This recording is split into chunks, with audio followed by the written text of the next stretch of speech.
Quiero presentarles a Ana María. Ana María es egresada nuestra de la Universidad Javeriana del programa de oftalmología. Hizo oncología ocular en el Wills Eye Institute con la doctora Carol Shields y luego otro año de fellow con la doctora Carolina Alarcón. Y tenemos el gran gusto de tenerla hoy hablándonos sobre melanoma ocular. Gracias. Bueno, buenos días para todos. Pedimos disculpas por el impasse al proyectar la presentación. Quiero comenzar dando las gracias a la doctora Pilar y a la Clínica de Oftalmología de Cali por esta invitación. Para mí siempre es un motivo de alegría estar aquí en esta institución donde hice mi formación como oftalmóloga. Como lo dijo la doctora, mi nombre es Ana María Velasco, yo soy oftalmóloga oncóloga del Wills Eye Hospital y el día de hoy queremos mostrarles el espectro clínico, a través de unos casos clínicos, el espectro clínico de presentación del melanoma ocular en pacientes que fueron diagnosticados y tratados en el servicio de órbita y oncología de la clínica Imbanaco. Quiero dar un especial agradecimiento a la doctora Carolina Alarcón y al doctor Marco Gallón, quienes han sido mis mentores durante todo mi proceso académico. No tenemos ningún conflicto de interés.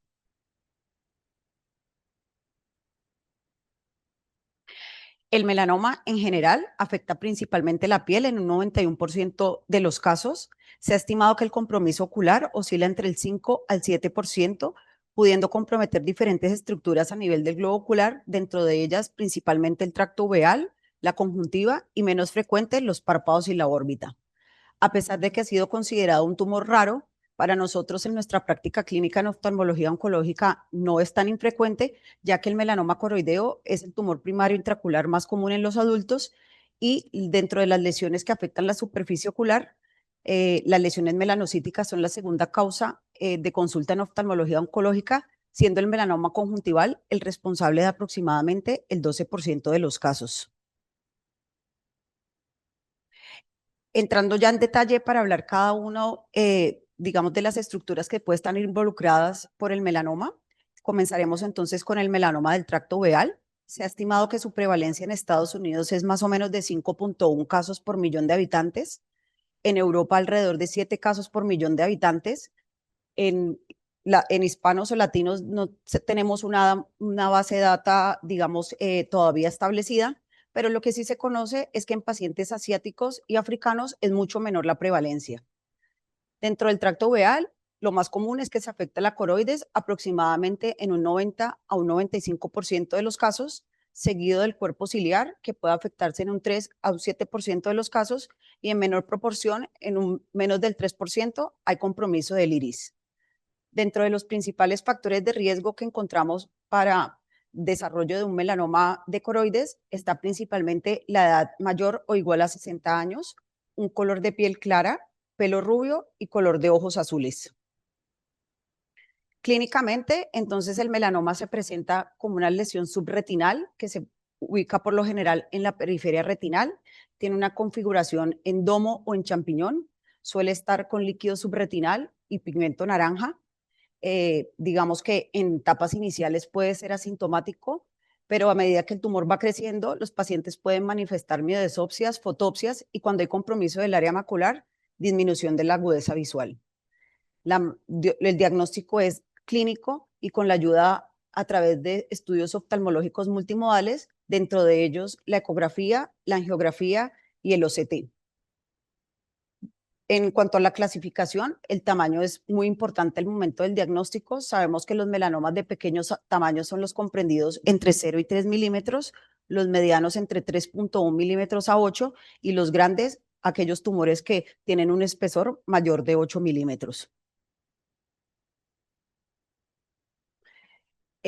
Para identificar el riesgo de transformación de una lesión pigmentada, es muy útil utilizar esta mnemotecnia, que es la mnemotecnia to find small ocular melanoma doing imaging.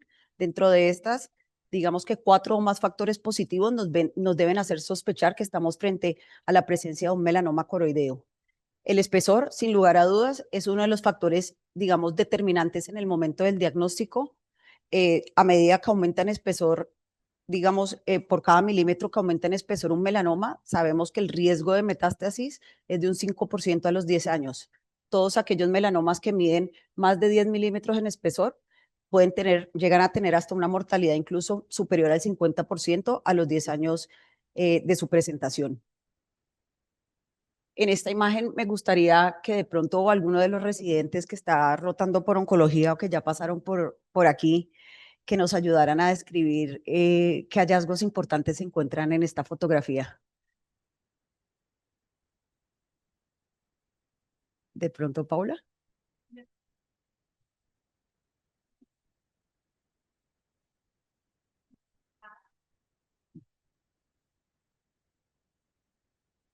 Bueno, entonces tenemos una lesión conjuntival pigmentada, perilímbica inferior, más o menos ubicada entre las 6 y las 7, el meridiano de las 6 y las 7 aproximadamente, que tiene un pigmento café uniforme, que está bien delimitada. Mm, no sé qué otra característica. ¿Alguno de los residentes les llama la atención algo? Ah, sí, que se asocia además pues a una leucoplaquia ahí señalada por la flecha como adyacente en el plano limbo corneal, más o menos, en el meridiano también entre las 6 y las 8, más o menos. Bueno, esta es una fotografía externa a color de un paciente de raza blanca y de ojos azules. Básicamente, lo que a mí me llamaría la atención es ese conglomerado de vasos epiesclerales tortuosos en la conjuntiva vulvar inferior, que también son conocidos como vasos centinela. Digamos que en esta imagen puede que no sea tan clara, pero en esta fotografía vemos cómo tras la dilatación pupilar hay una masa retrolental que ocupa toda la parte inferior y se extiende hacia la coroides temporal. Adicionalmente, entonces vemos que esa masa produce desinserción de la raíz del iris, más o menos entre M6 y M7, y algo muy importante que mencionó Paula es la presencia de esa lesión pigmentada epiescleral que nos debe hacer de entrada sospechar en que hay un compromiso extraocular. Y este dato es muy importante porque no solamente nos habla de la extensión del tumor, sino que lo debemos tener muy en cuenta en el momento del abordaje quirúrgico. Cuando estemos frente a un paciente con todos estos hallazgos en la biomicroscopía, lo que primero debemos pensar y descartar es la posibilidad de un melanoma del cuerpo ciliar. El diagnóstico, digamos, es a través de ultrabiomicroscopía de segmento anterior, es el examen de elección. En este caso, en este paciente nos reportó una masa dependiente de coroides con una profundidad de más o menos 3.5 milímetros que se extendía hacia toda la coroides temporal. Por ecografía no fue posible evaluar toda la profundidad debido a la extensión de la lesión, pero nos referían unas dimensiones de aproximadamente 14 milímetros en su diámetro basal por 8 milímetros de altura. El paciente, la conducta quirúrgica fue ser llevado a nucleación y la patología nos confirmó que era un melanoma ciliocoroideo. El melanoma de iris es mucho menos frecuente. Hasta la fecha no hemos tenido pacientes que hayan sido diagnosticados y tratados con esta entidad en el servicio nuestro de oncología ocular. Estas imágenes son cortesía de la doctora Shields. Esta paciente es un caso muy atípico que vimos durante mi fellow en Filadelfia. Era una niña de 7 años que fue remitida en el mayo del 2020. Ella consulta pues por un segundo concepto porque se le había diagnosticado un nevus iridiano. La paciente entonces en el examen de biomicroscopía vemos cómo hay una lesión, digamos, sobreelevada, redondeada de aproximadamente 2 por 2 milímetros, localizada a nivel del borde pupilar, que no tenía ni corectopia, ni ectropion, ni neovasos. La impresión diagnóstica fue un nevus amelanótico iridiano y la paciente pues se dejó en, digamos, un seguimiento periódico. A los 3 meses la paciente regresa y vemos que hay un incremento leve en el tamaño, digamos, de la lesión, que podría ser esperado en los niños, porque a través del crecimiento presentan, digamos, cambios hormonales que pueden hacer que las lesiones como los nevus presenten algún tipo de crecimiento. La niña pierde el control y regresa un año después y podemos observar en la biomicroscopía que no solo había un aumento, digamos, considerable del tamaño de la lesión número 1, sino que a nivel de la raíz del iris, en dirección del meridiano de las 8, aparece una segunda lesión. Acá abajo vemos las imágenes del OCT de alta resolución, donde podemos ver comparativamente la imagen desde el momento que se hizo la primera consulta y vemos un tamaño, digamos, disminuido comparado con un año después, donde vemos pues el aumento del tamaño pues significativo de la lesión. Se hizo una biopsia por aspiración fina y el resultado de la citología confirmó que era un melanoma amelanótico del iris. Esta niña fue tratada con braquiterapia y hasta la fecha, un año después, no presentó ningún tipo de recurrencia, pero está bajo estricto control por oncología ocular. Así como existe una nemotecnia entonces para las lesiones pigmentadas en el fondo de ojo para predecir el riesgo de transformación, también existe una nemotecnia que es muy útil para aplicar cuando estemos enfrente de lesiones a nivel del iris, y es la nemotecnia A, B, C, D, E y F, siendo A aquellos pacientes que son menores de 40 años, B cuando tenemos presencia de ifema, C cuando la lesión está localizada inferior, D, cuando tiene una configuración difusa, E, cuando hay presencia de ectropio en uvea, y F, cuando los márgenes son plumosos. 4 o más criterios de estos nos debe sospechar que estamos frente a un posible melanoma de iris. El problema del melanoma es que hace metástasis vía hematógena. El principal, digamos, órgano que se ve afectado es el hígado en un 93%, seguido de los pulmones, los huesos y la piel.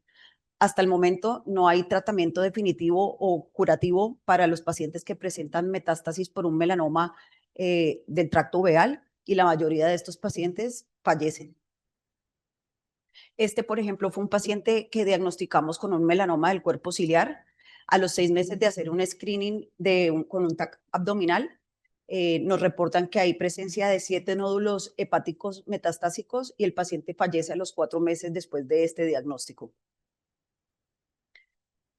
Actualmente existen varios medicamentos que se han ensayado para el manejo de las metástasis hepáticas. El tebentafusp es el medicamento que mayor eficacia ha demostrado. El último artículo mostró una sobrevida en estos pacientes hasta de 3 años. El tebentafusp es una inmunoterapia, básicamente es una molécula bioespecífica que tiene, digamos, en su estructura un receptor de HLA en su extremo superior y en el extremo inferior un receptor CD3. Lo que hace es que contacta la célula del melanoma a través de una glicoproteína 100 que es expresada en todas las células del melanoma. Esta entra en contacto con la porción del HLA y a través del receptor CD3 contacta las células T del huésped, logrando hacer una destrucción completa pues, de la célula tumoral. Este medicamento fue aprobado por la FDA desde el 2022, sin embargo, pues tiene varias limitaciones y dentro de ellas es que requiere la aplicación de una inyección mensual y que aproximadamente el costo de cada inyección está alrededor de los $11,000, lo que lo hace, pues digamos, difícil de acceder y más incluso pues en pacientes de nuestro medio. Este entonces es el ejemplo de un paciente con más de 30 metástasis hepáticas en tiempos pasados, sin ningún tipo de tratamiento, hubiera fallecido a los meses tras el diagnóstico. Se inició manejo con tebentafusp y vemos como 7 años después del seguimiento hubo resolución completa de las lesiones hepáticas sin recurrencias. Este fue el último artículo que ha sido publicado acerca de este medicamento. Fue publicado en el New England Journal en el 2021. Básicamente lo que nos mostraba era la sobrevida de los pacientes que eran manejados con tebentafusp. Ellos tomaron más o menos unos 384 pacientes y los dividieron en 2 grupos. A un grupo aleatoriamente los manejaron con tebentafusp y al otro grupo control lo manejaron con los otros medicamentos que se utilizaban convencionalmente, mostrando grandes resultados.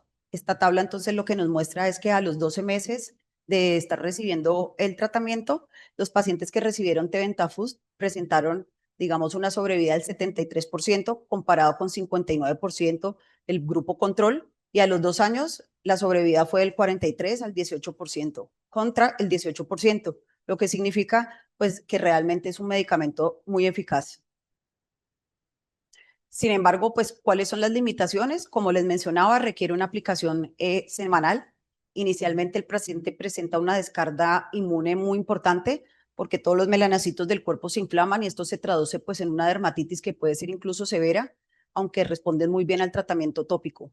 Y la otra limitación es que no se sabe cuándo suspender el medicamento. Entonces es un medicamento que los pacientes deben recibir sin parar y pues digamos que esto también pues limita su uso. Se están adelantando muchos estudios actualmente con este medicamento, buscando, impactar en la prevención de la metástasis y en intentar ver si se puede dar como un tratamiento adyuvante para lograr disminución del tamaño tumoral. Sin embargo, todos esos estudios apenas están pues en investigación. Pasando ahora entonces al compromiso conjuntival, debemos pensar en las lesiones melanocíticas de la conjuntiva. Cuando pensamos en las lesiones pigmentadas de la conjuntiva, debemos pensar básicamente en 4 entidades principales: la melanosis racial, la melanosis adquirida primaria, también conocida por sus siglas PAM, el nevus conjuntival y el melanoma conjuntival. Existen otras como el nevus azul, la melanosis secundaria, la toxicidad, por ejemplo, por medicamentos, la melanocitosis escleral y enmascaradores, que también debemos tener en mente como diagnósticos diferenciales, pero que no haremos alusión en esta presentación. Este artículo fue publicado años atrás, en el 2016, por el grupo de los Shields. Ellos estudiaron más de 5.000 pacientes con tumores conjuntivales, encontrando que los tumores melanocíticos eran la segunda causa de consulta en oftalmología oncológica. Los principales diagnósticos fueron los que acabé de mencionar: la melanosis racial, el nevus conjuntival, la PAM y la melanoma conjuntival. Pero a la gran pregunta, ¿cuándo debemos preocuparnos cuando estemos frente a estas lesiones pigmentadas? Si yo me encuentro un paciente con una melanosis racial, digamos que no me preocuparía. Si encuentro un nevus conjuntival, no me preocuparía. Si encuentro una melanosis adquirida primaria, haría seguimiento estrecho. Y si definitivamente estamos frente a un melanoma conjuntival, debemos preocuparnos y mucho.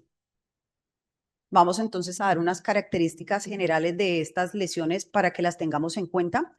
Comenzando entonces con la melanosis conjuntival. Estoy segura que muchos de nosotros hemos visto pacientes en nuestro medio con este diagnóstico. Básicamente se presenta principalmente en pacientes de raza oscura, digamos que es prevalente en nuestra población.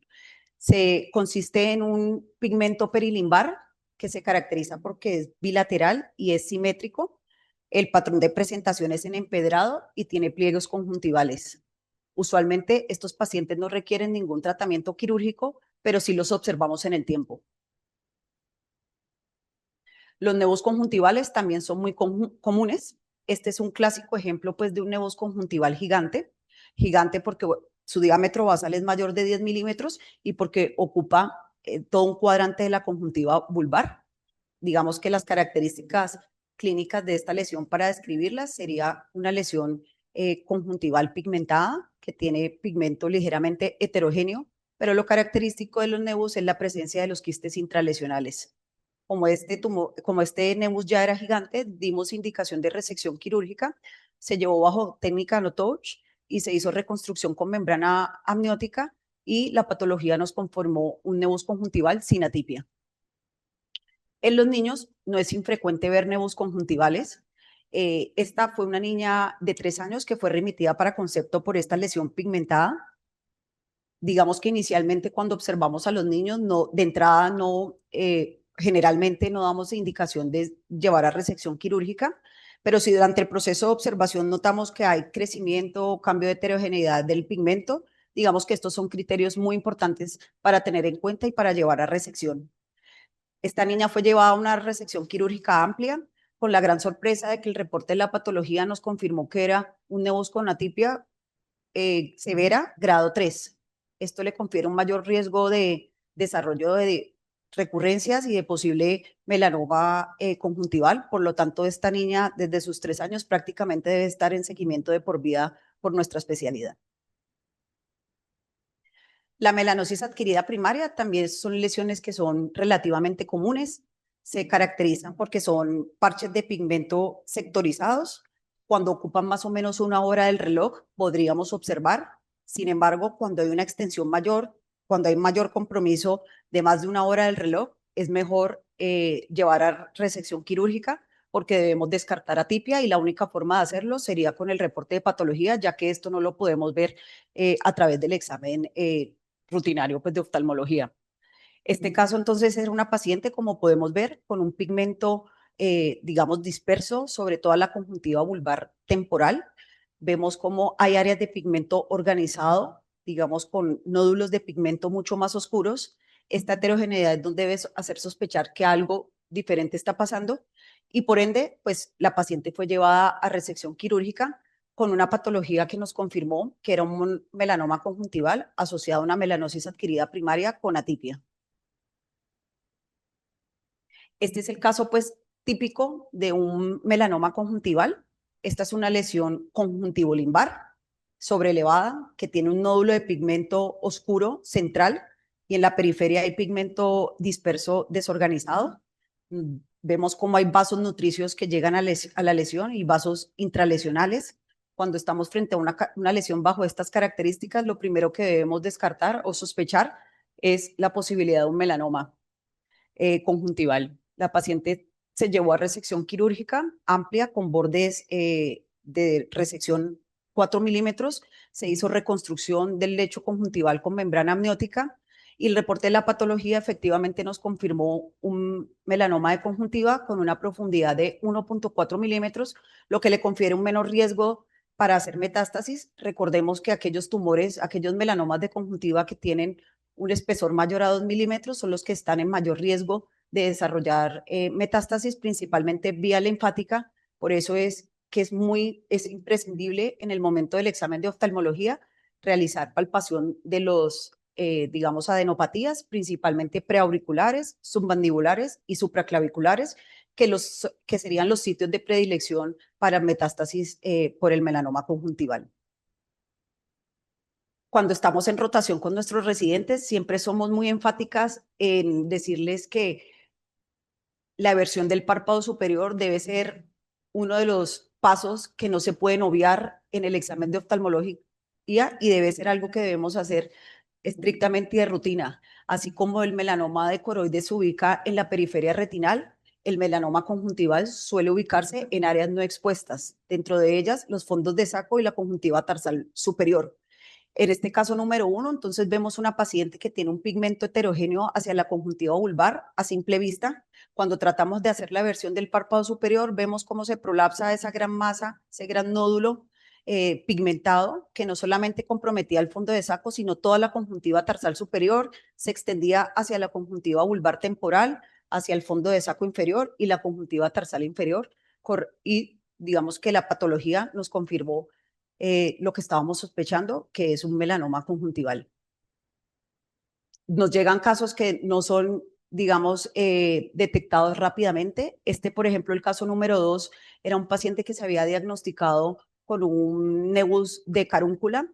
El paciente pierde el seguimiento por la pandemia y cuando reconsulta nos llega con esta, digamos, lesión extensa. Vemos cómo hay un compromiso del 100% del fondo de saco inferior, conjuntiva tarsal inferior, sube el pigmento hacia la carúncula, aplica semilunar, conjuntiva vulvar e invade la parte superior, comprometiendo toda la conjuntiva tarsal superior, el fondo de saco e incluso el margen libre del párpado superior. Cuando estamos frente a pacientes que tienen un compromiso tan extenso, las opciones de tratamiento se limitan y estos pacientes deben ser llevados a cirugías mucho más radicales como lo son la exenteración orbitaria. Entonces aquí quiero hacer un hincapié y es recordar que el melanoma conjuntival puede surgir de nuevo, pero también tiene un alto porcentaje de pacientes que tienen melanosis adquirida primaria y con nebus con atipia que pueden desarrollarlo. Aproximadamente el 50 al 75 de los pacientes que tienen una melanosis adquirida primaria con atipia desarrollan un melanoma conjuntival.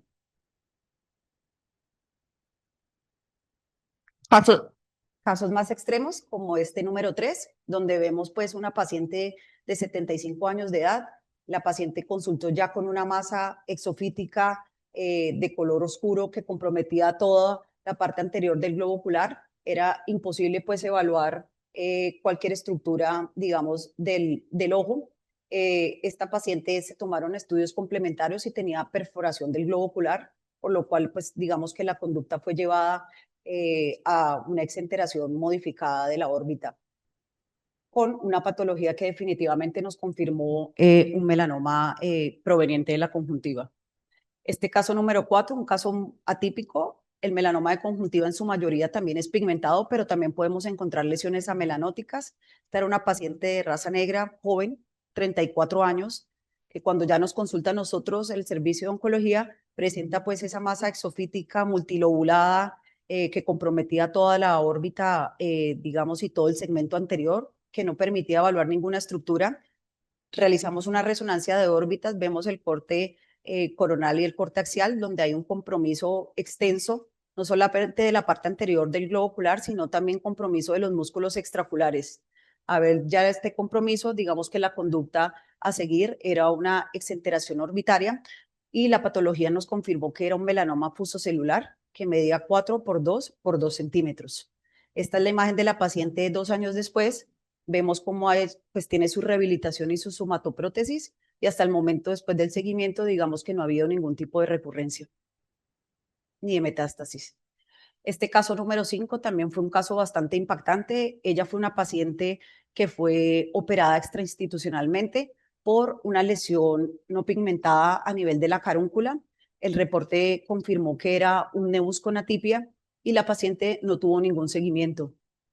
Posteriormente presenta aumento pues del tamaño de la lesión. Como vemos, era una lesión completamente extensa con compromiso de toda la región orbitaria, de toda la región palpebral, donde la única posibilidad de tratamiento que habría pues para ofrecerle era la exenteración orbitaria.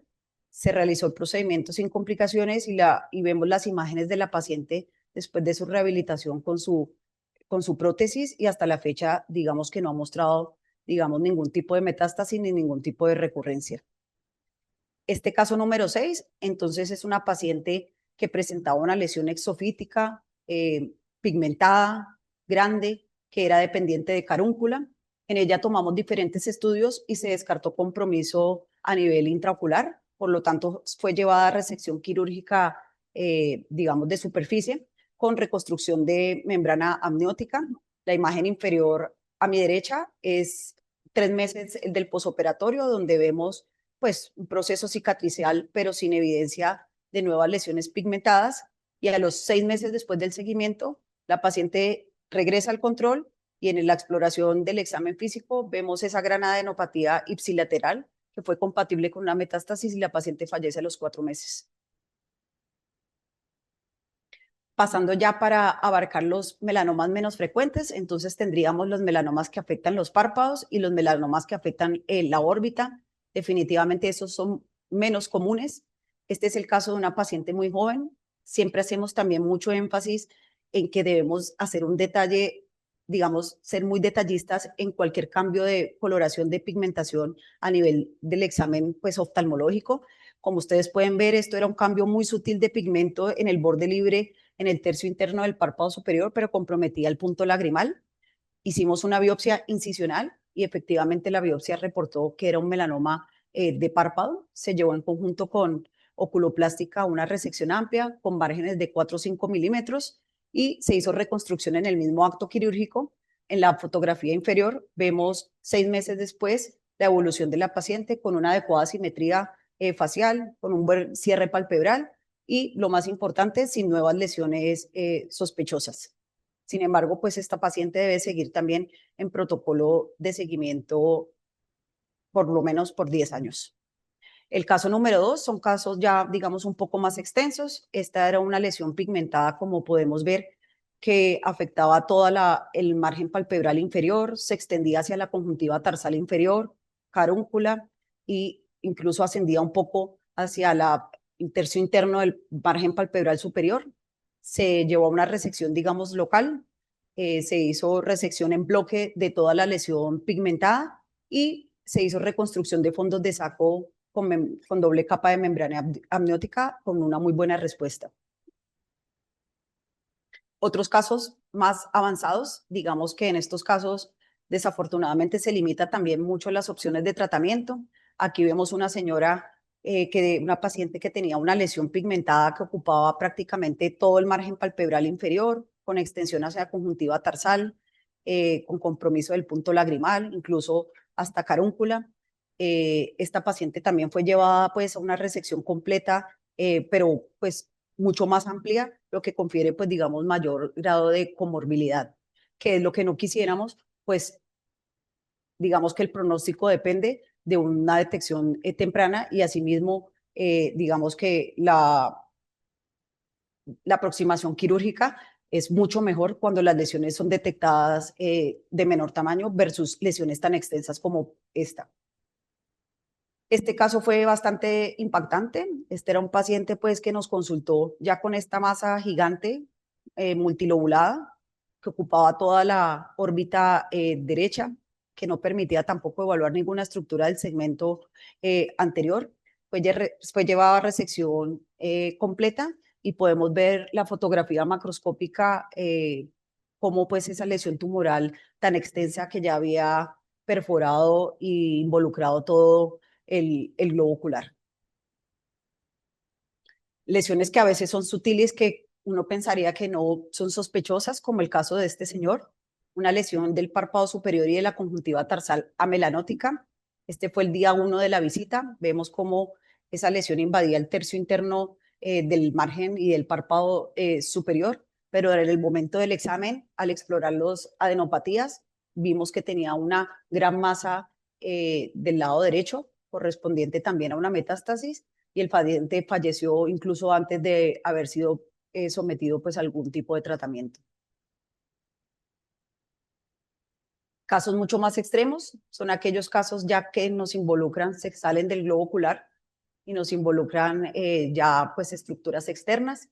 Estos dos pacientes realmente pues muy dramático el caso, ambos con melanoma de coroides que no fue detectado rápidamente y ya cuando nos consultan a nosotros pues presentan una gran invasión extraocular donde realmente las únicas opciones de tratamiento son la exenteración orbitaria. Sin embargo, quiero dejar recalcar que el procedimiento per se, la exenteración per se, no va a disminuir el riesgo de metástasis a 5, 10 o 15 años. Entonces, sigue siendo una cirugía mórbida y radical, pero que de todas maneras no nos va a disminuir ese mal pronóstico en estos pacientes con tumores tan avanzados.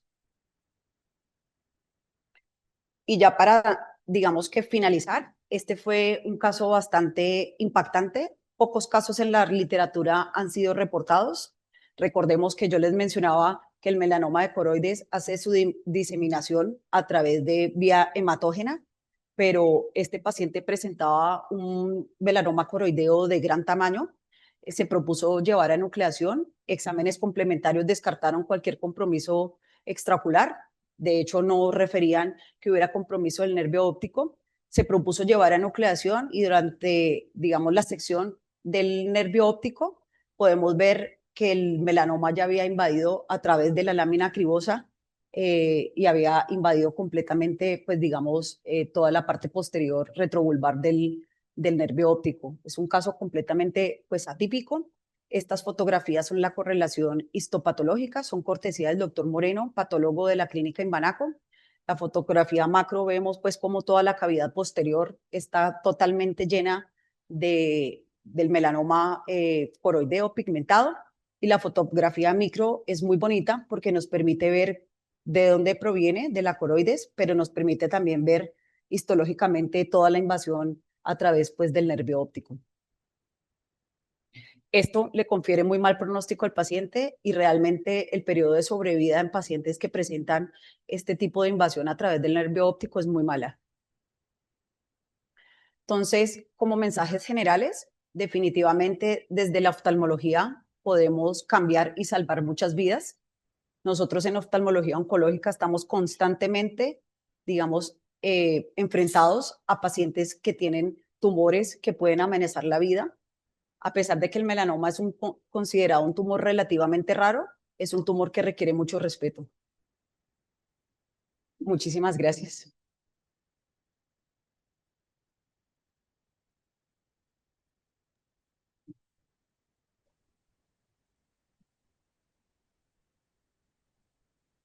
Muchas gracias, Ana María. En esas lesiones de conjuntiva que uno dice, este es un lunarcito, una nevus, ¿hay forma de hacer citología para descartar atipias o la citología no sirve para nada? Doctora, nosotros no utilizamos citología, digamos, para... Oh. No. Pues nosotros en nuestra, digamos, formación no se considera como una alternativa diagnóstica. Realmente si uno nota que una lesión conjuntival está presentando cambios de transformación, como lo mencionaba yo, que crezca, que tenga vasos, que el pigmento se vuelva heterogéneo, la conducta siempre va a ser la excisión completa, pero no realizamos citologías, digamos, para descartar o para ver si hay atipia. Siempre hacemos ¿Hay resección sitios que completa. la usan o no la usan? Nadie la usa. Yo ¿O generalmente, no se usa? generalmente lo que he ¿O no visto sirve? es que la citología de impresión la utilizan más que todo en las neoplasias intraepiteliales de la conjuntiva. También es digamos, un examen que es, digamos, no es tan confiable. A veces salen resultados, digamos, que no son, digamos, certeros. Adicionalmente, pues es es un examen, digamos, que implica un costo adicional. Entonces, nosotros obviamos, digamos, realizar esto por su baja, digamos, especificidad y preferimos siempre llevar a resección. Arita, gracias por esa presentación tan buena. Tengo una pregunta referente al tratamiento nuevo para extender un poquito la vida de estos pacientes con estas lesiones. Lo que nos decías es que los pacientes hacen dermatitis severas, hacen una calidad de vida, digamos, no tan buena. No se sabe cuándo parar el medicamento y finalmente fallece. Desde el punto de vista de calidad de vida, ¿cuál es tu concepto referente a la posibilidad de ofrecerle a un paciente con una lesión que va a ser mortal en un tiempo posiblemente mayor, pero con calidad de vida no tan buena? ¿Vale la pena ofrecer eso? Realmente describen que sí tiene varios efectos adversos el uso, de, por ejemplo, de inmunoterapia. Lo describen como el mayor efecto de una dermatitis, por lo que mencionaba que hay una inflamación generalizada de todos los melanocitos de todo el cuerpo, pero describen en la literatura o en el estudio clínico que se ha realizado que estos pacientes responden muy bien a tratamientos tópicos dermatológicos y generalmente pueden tener una calidad de vida, digamos, dentro de lo esperado, digamos, aceptable. Entonces, yo creo que sí se justifica el hecho de dar el medicamento para prevención, para, digamos, el manejo de las metástasis. Al sopesar, digamos, en una balanza, creo que sí se justifica su uso. Uh-huh. ¿Cuánto tiempo de sobrevida tienen en promedio cuando empiezan el tratamiento? El, el último estudio publicado en el 2021 mostró una sobrevida de 3 años, pero ya se está adelantando uno que va a ser publicado próximamente y van a 5 años de sobrevida. Perfecto, gracias. Muchas gracias, Ana María. Muy buena. ¿Ese medicamento está disponible aquí en Colombia? Está hablando el doctor Castro, pero yo no escucho. Impresionante presentación. Yo había logrado mejorar un poco el sueño Pues, con ¿dónde está la persona de sistemas para que nos ayude? que no se oye. Hola, doctor Castro. ¿Sí? Discúlpeme un momentico, es que hay un problema con el audio y no lo podemos escuchar. Bueno. Bueno, no. El medicamento va a estar disponible en Colombia. Ya tenemos representante como tal del laboratorio. Se piensa pues implementar. El problema la gran limitación que tenemos es que pues es un medicamento quimioterapéutico que debe ser formulado por oncología clínica. Entonces, mientras se hace la socialización y digamos, el engranaje entre el oftalmólogo oncólogo y se socializa con el oncólogo clínico, digamos que eso dificulta un poquito para poder, digamos, llegar a acceder a al manejo de estos pacientes con este tratamiento. Y lo otro definitivamente es el costo. O sea, es una inyección semanal y vale $11,000. Por siempre, porque no se sabe cuándo esos... Ana María, ¿me está escuchando? Sí, doctora. Ya, doctora. Una pequeña intervención en el Tebentafusp es que adicionalmente el Tebentafusp es una alternativa que no existía para melanoma metastásico de coroides, que ese es digamos que el dato importante, pero también hay una limitación, es que este Tebentafusp solo sirve cuando tienes HLA positivo. Eso significa que para, por ejemplo, los europeos, eso es más o menos el 30% del HLA positivo que le va a servir el Tebentafusp. Y nosotros no tenemos estudios aquí en Colombia para cuánto positividad tenemos nosotros de HLA. Es decir, es una alternativa para unos pacientes también específicos. Pero como dijo Ana María, digamos que es una opción disponible que antes no existía y que en una balanza, pues antes los pacientes se morían y ahorita pues hay opción de tratarlo y por lo menos tener una sobrevida, sobre todo porque en algunas oportunidades pues eso en cáncer específicamente pues le va a garantizar que usted pueda organizar muchas cosas en su vida también. Eso, digamos, es un concepto diferente a lo que nosotros estamos acostumbrados, pero es la razón por la cual pues sería una opción de tratamiento. Lo que pasa es que sirve son los pacientes que sean HLA positivo. Así que nosotros aquí en Colombia, cada que tenemos ahora un melanoma de coroides, el laboratorio está subsidiando que podamos tomar el HLA para saber si el paciente tuviese metástasis, entonces ser susceptible de recibir el tratamiento. Y el Teventafus, aunque ya tenemos representante aquí en el país, no tiene todavía aprobación INVIMA, está en sus estudios y está supuesto a ingresar al país en unos 2 años aproximadamente. O sea, aquí en Colombia no lo hemos podido usar. Solo se podría usar si se hace una junta médico-científica. Se intentó usar en un paciente, una paciente que era francesa y que el seguro le cubría aquí en el país y que hizo metástasis por melanoma de coroides, pero la paciente finalmente se fue a Francia pues a tratarse.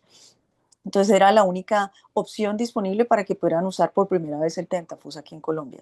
En Brasil ya lo usan, pues digamos que en cuanto a Sudamérica, el país que lo usa es Brasil. Y Brasil, que tiene el estudio, digamos que de HLA, tiene más o menos del 10 al 20% de los pacientes son HLA positivo que tengan melanoma de coroides. Entonces, aunque es una alternativa, no, pues por lo menos existe que antes no existía, pero sí hay limitaciones como lo está manifestando Ana María. ¿Qué HLA? ¿Se oye? Sí, doctor. ¿Qué HLA es el que hay que pedir? Y lo otro es, ¿durante cuántas semanas es el tratamiento? O sea, ¿cuál es el costo Es total? el antígeno leucocitario humano y es específicamente el HLA-2, porque el melanoma tiene que, la célula tumoral tiene que también tener HLA para que sea compatible y se pueda unir, pues digamos, al receptor del HLA-2. 2. Sí, señor, HLA-A2. Y en cuanto a la pregunta de cuánto tiempo se debe dar, todavía no está definido, doctor. En los estudios que se han hecho, los pacientes lo están recibiendo de manera indefinida. Todavía no se ha establecido el tiempo en el cual se puede pues, parar el medicamento. Solo hay 5 años. El siguiente estudio que va a salir de sobrevida es 5 años. Exacto, entonces no hay más de eso. Lo que sí se sabe es que responden muy bien y los Sí, efectos adversos se pueden tratar. Pero Entonces, entonces, ¿semanal durante 5 años? sí, una ajá, inyección semanal, De a 11.000 dolaritos. 11.000 exacto. semanales. Mm. No, pues muy impresionante la charla. Yo venía mejorando mis horas de sueño con meditación, pero creo que voy a echar para atrás gracias a esta charla. En la escala de valor, nosotros los retinólogos que nos quedamos de que lidiamos con las más feas, yo creo que en la escala de valentía estamos en primaria al lado de ustedes. Qué extraordinario que ustedes tengan tanta capacidad y tanto valor para enfrentar estos casos tan difíciles y ayudarle a estos pacientes. Pero sí le queda a uno el mensaje de que la consulta temprana, como en tanta enfermedad, es crítico. Y miren ustedes que muchos de los llamados expertos en sistema de salud eh, a lo que se dedican es a ver cómo mamarle gallo a los pacientes, ¿no? Cómo no entran en el sistema. Ah, aquí definitivamente hace toda la diferencia del mundo, pues es entre la vida y la muerte, así como en retina decimos entre quedar ciego y ver, aquí es entre la vida y la muerte o cirugías muy deformantes. Entonces, pues yo creo que nos hacen un llamado de atención de estar muy alertas, así no sea el campo de uno, ser capaz de detectar y ver estas lesiones y remitírselas lo más pronto posible. Espero que no estén tan ocupadas, que tengan las citas muy lejos, ¿no? Y puedan ustedes a la vez recibir estos pacientes pronto. Muchas gracias, muy impresionante charla. Doctor, yo creo que para finalizar, ya basado en lo que usted está diciendo, yo creo que nosotros somos un modelo realmente de una red adecuada de remisión en estos pacientes, a pesar de que usted ve que, digamos que se siguen mostrando los pacientes en estadios muy avanzados. Digamos que nosotros, a través de todas estas charlas que hemos hecho y a través de todos estos procesos de sensibilización, pues digamos que desde hace 13 años, nosotros en Colombia realmente los pacientes se direccionan relativamente a tiempo. Es decir, el grupo de la clínica, por ejemplo, hace un sistema de revisión muy rápido, los pacientes nos llegan a nosotros o tenemos esta posibilidad de que también nos llaman a veces telefónicamente, lo que usted está diciendo, ojalá que, no, la verdad que Cali, digamos, puede ser un ejemplo de cómo es remitir el paciente adecuadamente. Y nosotros pues tenemos la fortuna que de todas maneras estamos centralizados y nos ha logrado llegar los pacientes adecuadamente.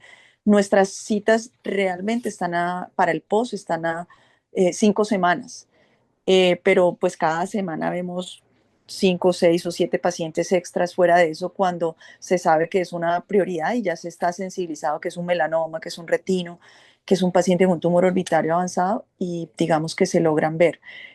Muchos de los que ustedes ven en estadios muy avanzados realmente nos vienen de otras áreas del país. Pero Cali como tal, si uno escoge los pacientes Cali, la mayoría están muy remitidos o direccionados adecuadamente. Así que es una oportunidad también para decirle gracias a todo el equipo de oftalmología y del grupo de optometría, porque está muy claro el concepto de remisión ante la sospecha de una lesión que tenga cambios de transformación. Qué bueno, y estás confirmando algo pues que hemos dicho toda la vida. Yo me acuerdo cuando Carolina se fue a hacer oncología, que yo oía comentarios y bueno, pobrecita, no va a tener trabajo. Y Carolina pues no se da abasto y ahora Ana María no se dan abasto. Y cuando alguien dice, pues no, es que de eso no hay, pues es simplemente porque no se diagnostica, no se trata. Cada que aparece alguien con la capacidad y el conocimiento para tratar una patología que aparentemente es rara, pues aparece patología porque pues solucionan los problemas, se enfrentan los pacientes, solucionan los problemas y se diagnostican a tiempo. Entonces, qué bueno que ustedes estén en esa labor tan importante.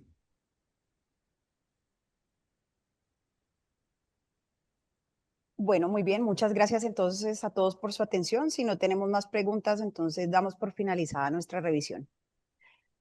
Hasta luego. Gracias. Gracias.